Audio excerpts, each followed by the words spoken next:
चलिए तो आज कल हम लोगों ने पहले पढ़ा था मेंडस लॉ के बारे में, Down syndrome, Klinefelter syndrome, Turner syndrome, उसकी जानकारी ली थी। तो वो मेंडलीय विकार था जो खत्म हो चुका है। उस वीडियो का अगर आप नहीं देखे होंगे तो यहाँ पे नीचे डिस्क्रिप्शन में दे दिया जाएगा, उसका लिंक आप देख सकते हैं। अब चलते हैं मानव स्वास्थ्य और रोग। कमेंट बॉक्स में अगर किसी टॉपिक के बारे में जानकारी लेनी हो तो आप बोलेंगे तो उसकी जानकारी अगले क्लास में दे दी जाएगी। तो मानव स्वास्थ्य रोग में सबसे बड़ा सवाल है कि स्वास्थ्य करते किसे हैं। तो स्वास्थ्य को कई तरीके से परिभाषित किया गया है, जैसे कि किसी मानव का शरीर का सभी तरल का संतुलन अगर बराबर हो, सामान्य हो, तो वो मानव स्वस्थ कहा जाएगा साइंस के अनुसार। लेकिन ऐसा कुछ है नहीं। प्रत्येक आदमी का जांच किया जाएगा तो ब्लड कंपोनेंट्स में या कहीं ना कहीं गड़बड़ी मिल ही जाएगा। तो इसके आधार पर तो कोई स्वस्थ है ही नहीं। तो फिर स्वास्थ्य का परिभाषा बदलना पड़ा।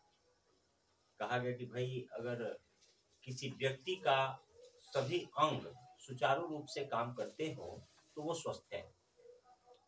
फिर देखा गया कि इससे बहुत से वर्ग छट जाएंगे, तो एक नई परिभाषा दी गई कि जो व्यक्ति जिस काम में संलग्न हो वह अपने काम को कुशलता पूर्वक कर सकता हो तो वह व्यक्ति स्वस्थ है। जैसे एक नर्तकी के लिए छरहरा बदन स्वस्थ है, इसी तरह पहलवान के लिए बलिष्ठ शरीर स्वस्थ है। तो अगर कोई पढ़ा रहा है, अगर उसका एक आंख काम न करता हो, एक हाथ काम न करता हो, एक पैर काम न करता हो, तो ऐसे स्थिति में भी एक कान काम न करता हो, लेकिन वो अपने पढ़ाई को ठीक ढंग से पढ़ा सकता हो, समझा सकता हो, तो वो व्यक्ति स्वस्थ है। ठीक है। तो स्वास्थ्य प्रभावित कैसे होता है और अच्छे स्वास्थ्य से लाभ क्या है? अच्छे स्वास्थ्य का लाभ है उत्पादन क्षमता बढ़ता है। अच्छे स्वास्थ्य से कुशल जीवन यापन होता है, कुशल जीवन शैली अपनाई जाती है, कुशल जीवन शैली के आधार पर आदमी जिंदगी जी लेता है। अगर अच्छा स्वास्थ्य है तो वह जिस रास्ते में है,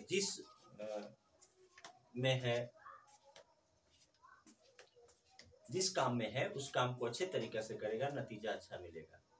अच्छा स्वास्थ्य प्रभावित कैसे होता है? तो प्रभावित होने के कई कारण हैं। एक प्रत्यक्ष कारण है, एक अप्रत्यक्ष कारण है। जैसे अगर किसी व्यक्ति का गलत खान पान की वजह से शरीर में गड़बड़ी आती है, ये भी जिम्मेवार है, स्वास्थ्य को प्रभावित करेगा। कोई रोगजनक के संपर्क में वह व्यक्ति आ जाता है तो भी उसका स्वास्थ्य प्रभावित होगा। दिनचर्या गलत हो तो भी प्रभावित करेगा उसके स्वास्थ्य को। अगर वंशानुगत कोई रोग है, पिछले चैप्टर में हम लोगों ने देखा था, तो भी वह रोग है उसको। शरीर का कोई अंग सुचारू रूप से काम न करता हो तो भी वो रोगी है। अब रोग कितने प्रकार के होते हैं? संक्रामक होते हैं, असंक्रामक होते हैं। और आपका स्वास्थ्य होना आपके जीवन शैली पर निर्भर करता है। नियमित व्यायाम, नियमित विश्राम और नियमित संतुलित आहार, स्वच्छ हवा, स्वच्छ जीवन शैली आपके स्वास्थ्य को ठीक रखता है। स्वच्छ जल का सेवन स्वास्थ्य को ठीक रखता है। अब अगर इसके द्वारा अगर आपको रोगजनक के द्वारा, हवा के द्वारा, पानी के द्वारा, रोगजनक के द्वारा अगर आपका स्वास्थ्य प्रभावित होता है तब तो वह आपको परेशान करेगा ही। तो संक्रामक और असंक्रामक रोगों की चर्चा करें तो संक्रामक रोग वह होता है जो एक व्यक्ति से दूसरे व्यक्ति में आसानी से संचारित हो जाता है। सर्दी, खांसी, जुकाम, टाइफाइड इत्यादि आराम से एक व्यक्ति से दूसरे व्यक्ति में संचालित हो जाता है। चेचक है तो संक्रामक रोग है। और असंक्रामक रोग वह है जो एक व्यक्ति से दूसरे व्यक्ति में आसानी से संचालित नहीं होता।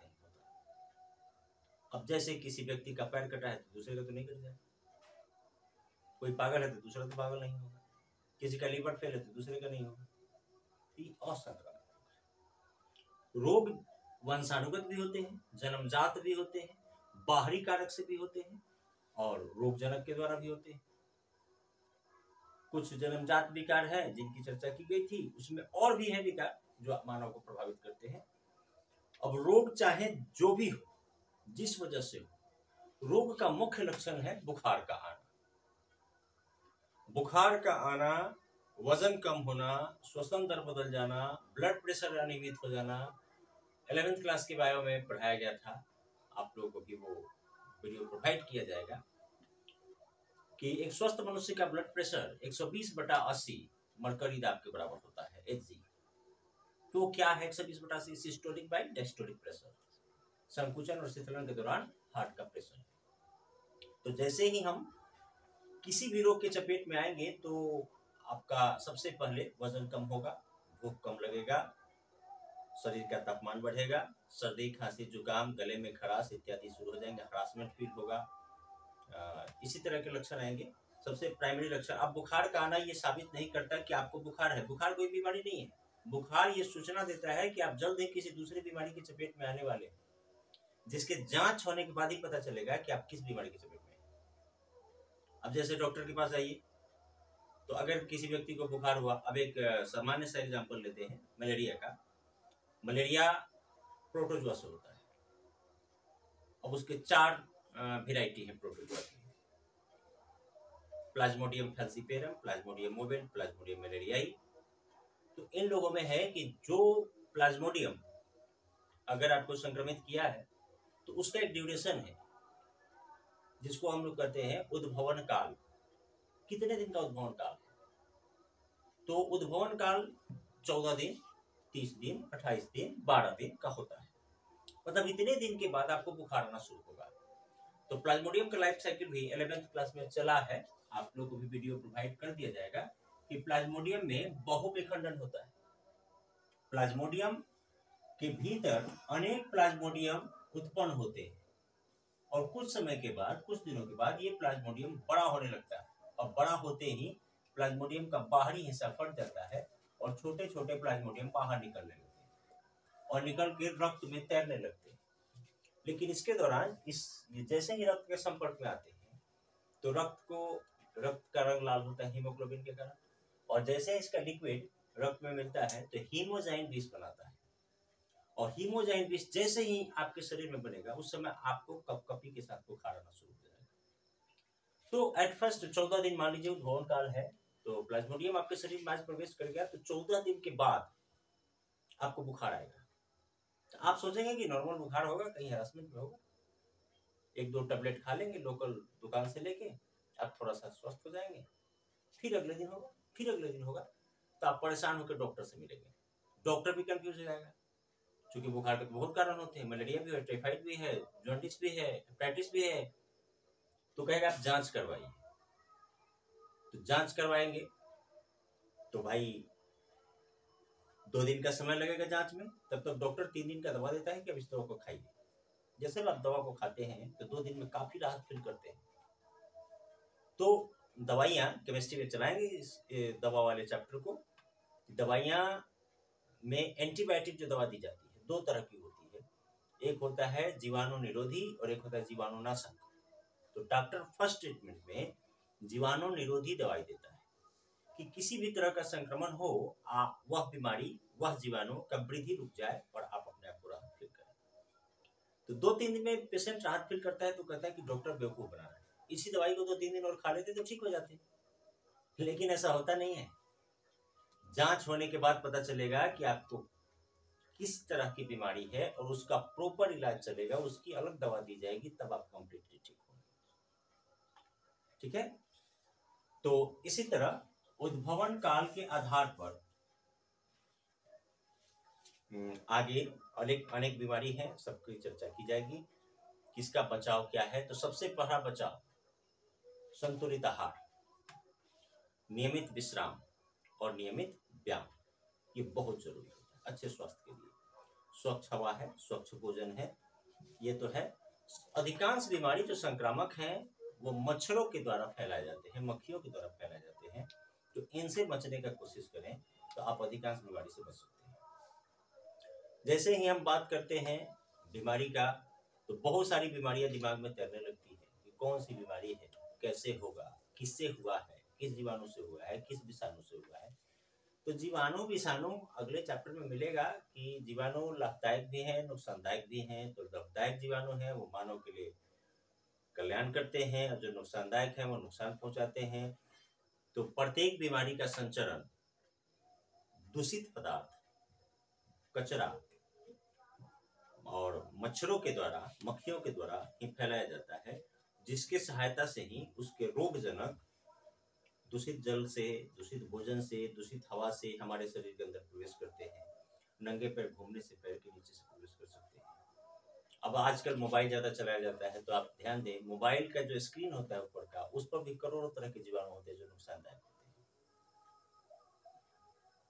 ऐसे सामान्य तरीके से मान ले तो लैट्रिन सीट से भी गंदा होता है ये, बराबर किसी किसी हाथ से छूते छूते गाड़ी का स्टीयरिंग है, हैंडल है, और ये मोबाइल का स्क्रीन है, ये भी बहुत बड़ा फैक्टर है।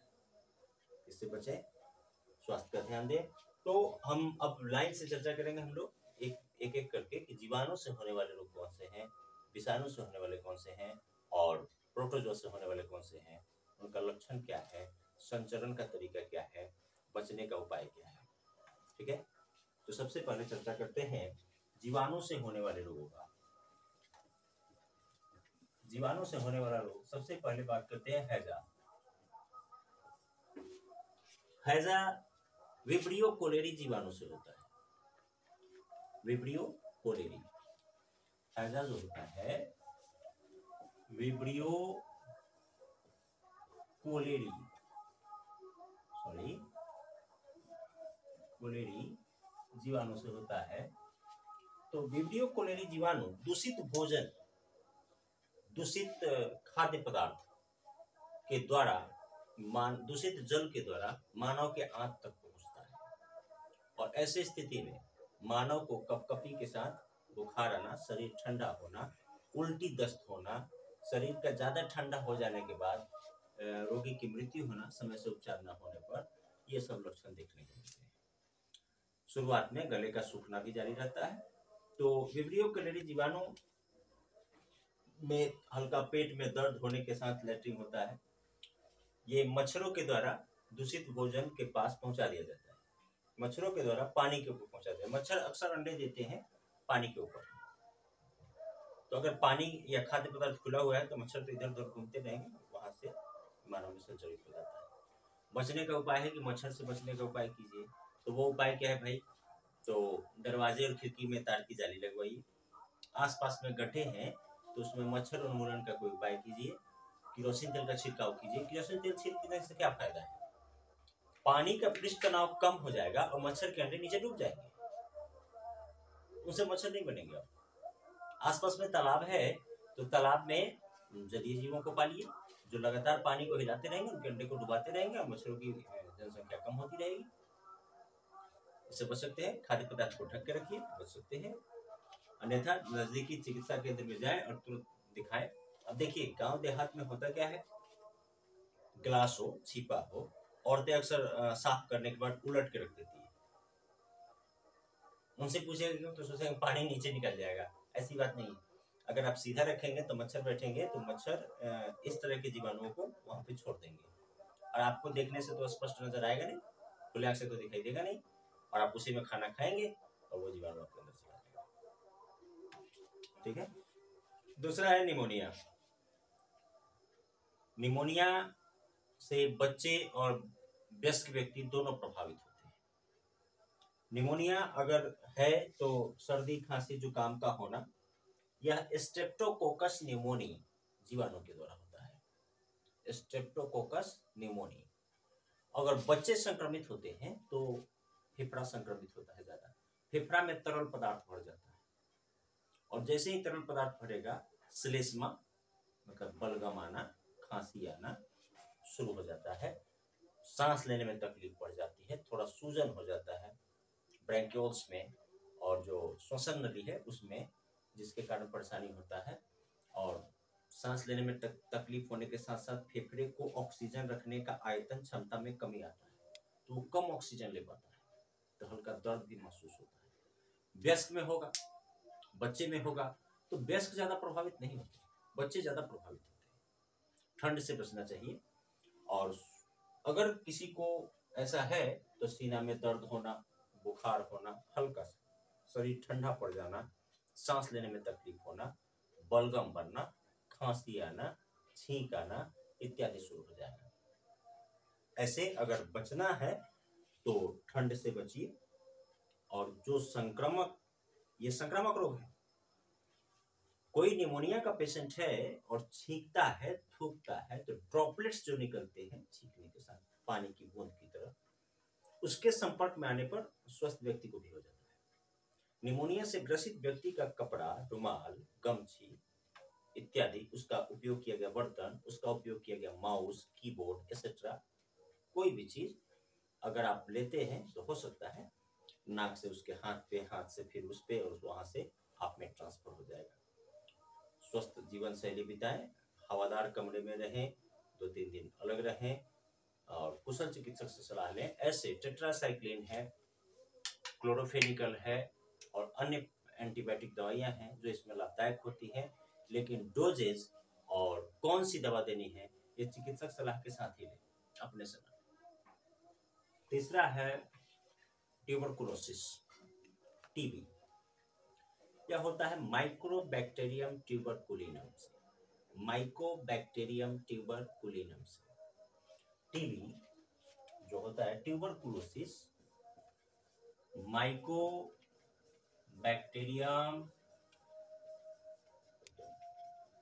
ट्यूबरकुलिनम